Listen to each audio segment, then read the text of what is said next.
ang grasya sa atong Ginoong Kristo, huwag ugma sa Diyos, huwag pinagkusa sa Espiritu Santo na kanimi. Makiksuwan ang pinilihanan ng Santos na Misa alam sa kapaligayon nagsuon nga sigaw Diyos ug sa tipo pamilya nga nagsubok umikan sa iyang pagpanaw. Huwag kita may ada sa pagsaulog ng balakan ng balantigo at ug may rasulan ng atong mga sala. Dugan kita sa Panginoon, huwag kong isalako sa Diyos ng gagawin sa kanan. Huwag kaninyo mga isuon at kailangan sa ito na kumayamon sa nakuna sa tulong sa ito. Huwag sila pagkuhan sa pinagkakumahan. Kaya ako sila, kung sila kami ako sa Maria at Lemulay, kung sila mga anghel ng mga santos, kung ganin mga isuan, alam niyo kung iampo sa Ginoo, niya ato Diyos.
Diyos, amamayin niyo magkagagam.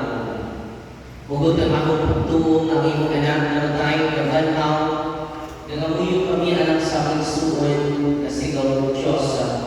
Na namatay diha ni Kristo, banhawa siya pinaamin ng misteryo at makaambit siya sa imayan ni Kristo na nabanhaw. Tidak ipangayo, tinabis ang Panginoon sa Kristo yung Nabuhit hari ang kanino sa Espiritu Santo, Diyos na usang hangtod sa tamang tulong. Sa ikalawang pasahod sa mga Makabeo.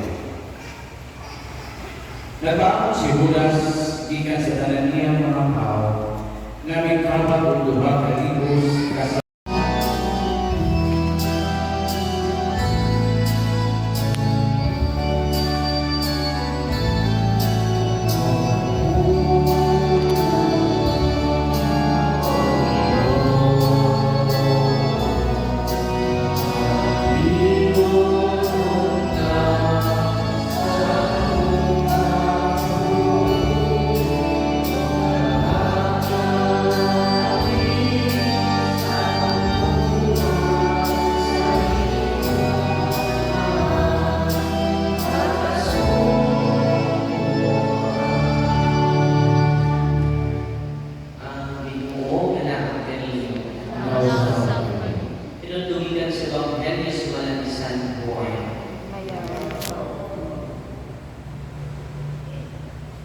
Si Jesus mingon nito sa kagawaan. Ang tanayan yung ihatag ko sa akong kanayan kung aling ko. Kung ang aling ko, ingin ko ngayon isa ikuay.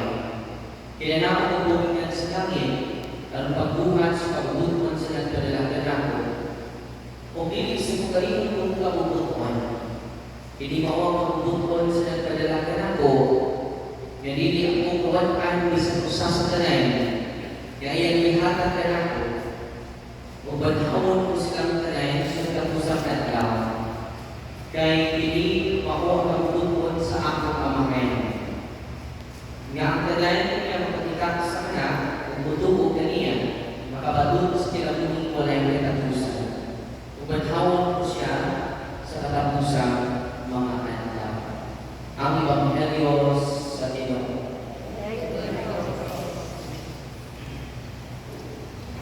Pakayong alis at ang dalayan. Soon, ang dalayan sa iyong pamilya, nanay o Diyos sa iyang pagpanaw. Iyong pagpanaw na paminundong ini.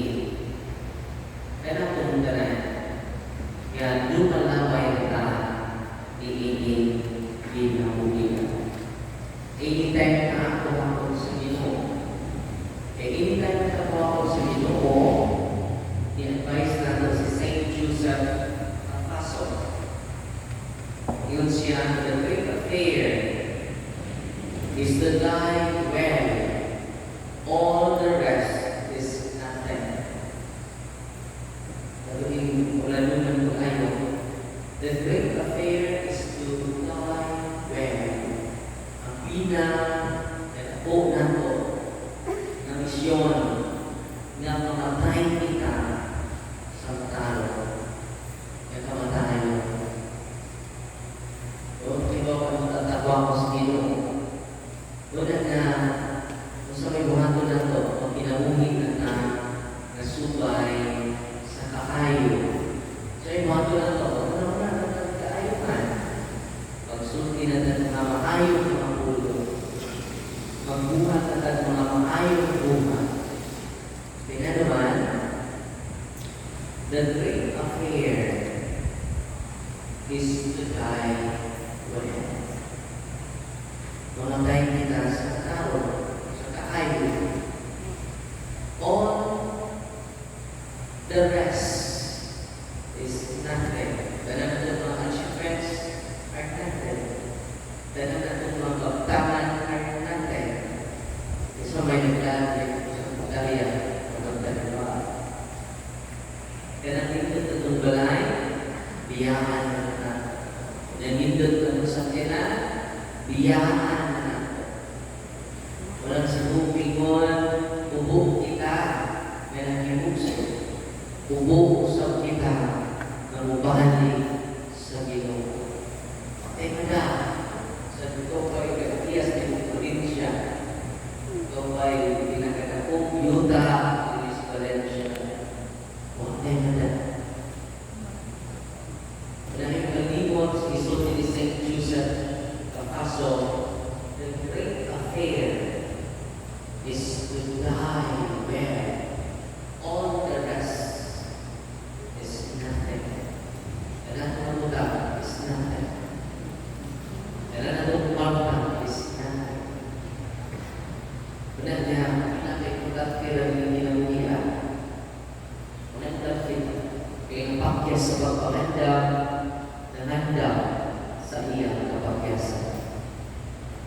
Balik ko na po ang pakyas sa pagpaganda, nanganda sa iyang kapagyasan. Unang nanay mga tatay, ang iyong inyo, alin ni ganon, every Sunday, simple na. Wala yung kinabuhi, ibang perfect at ibalibot, pero nalintaan na, magpasalamat na sa Ginoo. Ligahan na niya, traditional na kinabuhi, naman pero, the best, na magpanganda, magkatawa sa lawas ng Kristo. Hindi na ito makita sa listuhan.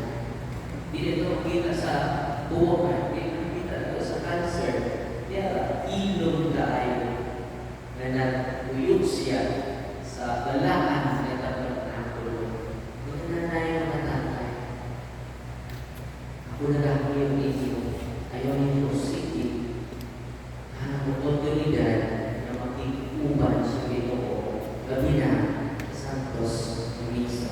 Karon, ato sa iambot sa Kristo sa Diyosa, kailangan ko siya na sa pinamuhi away katapusan. Ato ka magbubuan ng pag-ampo sa taon.